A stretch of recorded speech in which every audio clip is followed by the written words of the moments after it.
আসসালামু আলাইকুম প্রিয় ফেসবুক বন্ধু বান্ধব সকল। এই চাক আরও একটা নতুন আজহারের জন্ম হইয়াছে। মুস্তফা কামাল আজহারের যে অবস্থা হয়েছে না, এই বিদাতি তার অবস্থাও মই ভাবো সেই একই হব নাকি। কারণ গাইরুল্লাহ মাতা বলে শিরিক নহয়, কেন হলো কি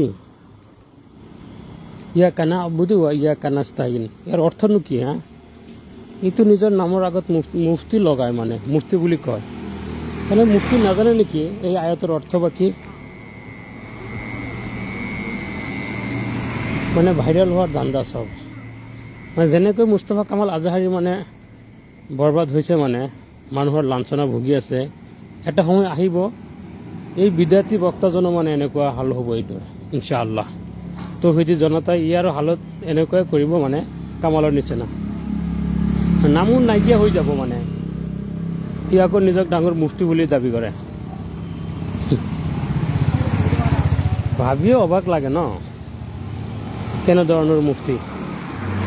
মানে কি ক'ম আৰু, এইবোৰ চালে মানে বৰিৰ কি কওঁ আৰু, মানে ক'বলৈ আৰু ভাষা নাই। এনে নিজকে মুক্তি বুলি দাবী কৰা লোকসকলৰ এই যদি অৱস্থা হয়, তেনেহ'লে সাধাৰণ লোকৰ কি হ'ব? এইসকলে মানে মানুহক চিৰিকৰ পিনে মানে আহ্বান কৰি আছে, মানে চিৰিকৰ প্ৰমোট কৰি আছে। এইসকলে কেৱল চিৰিকৰহে প্ৰমোট কৰি আছে। ক'ত তৌহিদৰ প্ৰচাৰ নকৰে, ইহঁতে চিৰিকৰ প্ৰচাৰ কৰে। নিজৰ খানকা জীয়াই ৰখাৰ চেষ্টা কৰি আছে ইহঁতে। বেছি একো নকওঁ আৰু, বাছ এইসকলৰ পৰা দূৰত থকাটো মানে জৰুৰী। এইসকলৰ পৰা নিজৰ নিজৰ ইমান বচাই ৰাখক।